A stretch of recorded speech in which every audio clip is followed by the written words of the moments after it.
अस्सलाम वालेकुम वरहमतुल्लाहि वबरकातुहू। स्टूडेंट्स, क्या हाल है आपका? कैसे हैं आप सब लोग? अल्लाह ताला आपको अपनी हिफ्ज़ व अमान में रखे और आप इसी तरह हंसते मुस्कुराते रहें और शौक़ के साथ पढ़ाई करते रहें।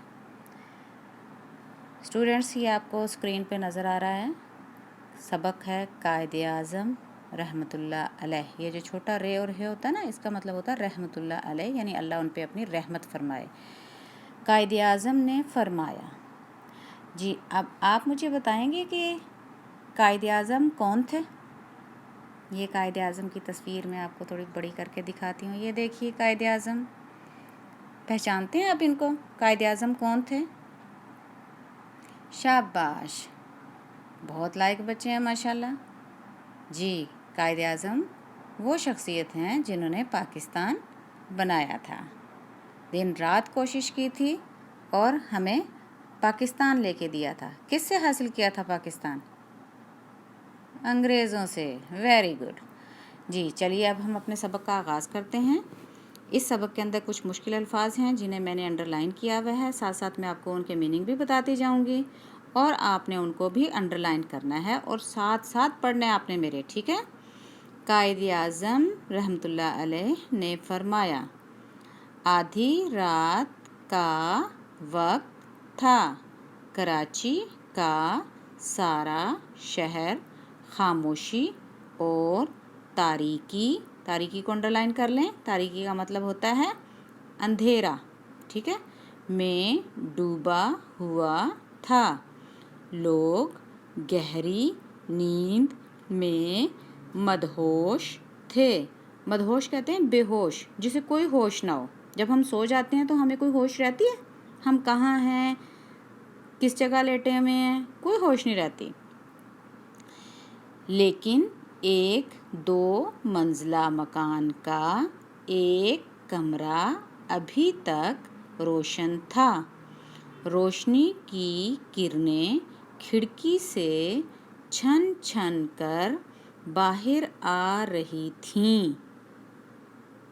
थी क्यों लगा है बेटा यहाँ पे? क्योंकि किरणें है ना, लफ्ज़ यहाँ पे जमा है ना, इसलिए हमने थी बोलना है यहाँ पे। कमरे के अंदर दुबले पतले को आप इंग्लिश में क्या कहते हैं? स्मार्ट। जिस्म का एक लड़का लैंप जलाए किताब पढ़ रहा था। उसने लैंप के गिर्द कागज़ की आड़ क्या होता है?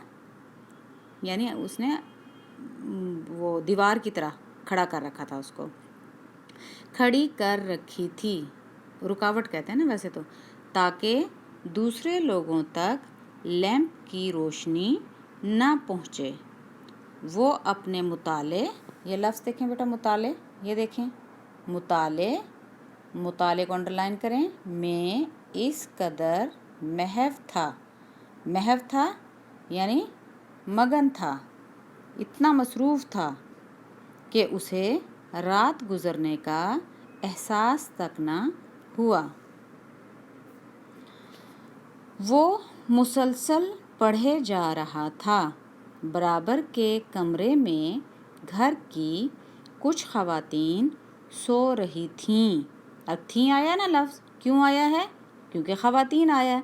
अगर ख़ातून होता तो थी लगाते, क्योंकि वो वाहिद थी, एक, लेकिन यहाँ पे ज़्यादा हैं तो हम थी लगाएंगे। उनमें से एक की आँख खुली तो उन्होंने देखा कमरे में लैंप जल रहा है। वो उठकर कमरे में आईं, देखा तो यहाँ मुताला हो रहा है, यानी पढ़ाई हो रही है, और दुनिया जहान की कोई ख़बर नहीं।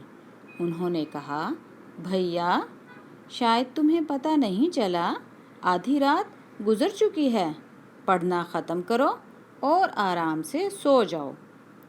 वो बोला, हाँ मैं जानता हूँ आधी रात गुज़र चुकी है, लेकिन मैं सो नहीं सकता। अगर मैं भी दूसरे लोगों की तरह सो जाऊँगा तो ज़िंदगी में बड़ा आदमी कैसे बन सकूँगा? ये दुबला पतला लड़का बड़ा होकर تاریخ کی ایک عظیم شخصیت بنا۔ اس کا نام محمد علی جناح تھا۔ بیٹا یہ دیکھیں محمد علی جناح کو، جی یہ تھے وہ دبلے پتلے لڑکے جو بڑے ہو کے محمد علی جناح بنے۔ آدھی آدھی رات تک مطالعہ کرنے والا یہی لڑکا قائد اعظم کہلایا، جس نے اپنی قابلیت، محنت اور ذہانت سے اپنی پوری قوم کو ایک نئی زندگی بخش دی۔ مسلمانوں کو غلامی سے نجات دلا کر، نجات کہتے ہیں چھٹکارا، رہائی، قید میں ہوتے ہیں نا جیسے، تو پھر وہ جب باہر نکلتے ہیں تو اس کو نجات کہتے ہیں، ایک آزاد ملک عطا کیا۔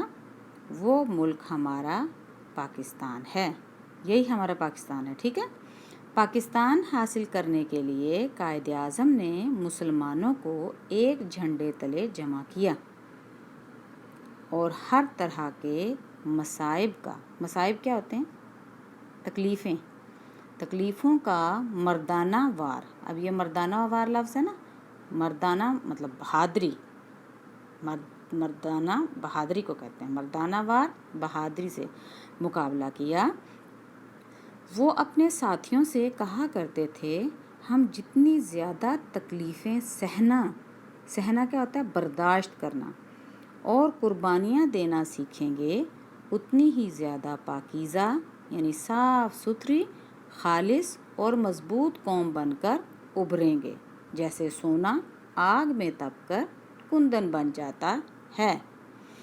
جی اسٹوڈنٹس، آپ لوگوں نے اس کی پڑھائی کرنی ہے، اور یہ جتنے بھی میں نے لفظ آپ کو یہ بولے ہیں نا، انڈر لائن کروائے ہیں اور ساتھ ساتھ ان کے میننگ بتائے ہیں، تو آپ نے مشکل الفاظ، قائد اعظم سبق کا نام لکھنا ہے، پھر مشکل الفاظ لکھنے ہیں، اور یہ جتنے بھی مشکل الفاظ ہیں یہ آپ نے اپنی کاپی میں خوش خط لکھیں ابھی، اور مجھے گروپ میں چیک کروائیں، ٹھیک ہے۔ السلام علیکم ورحمۃ اللہ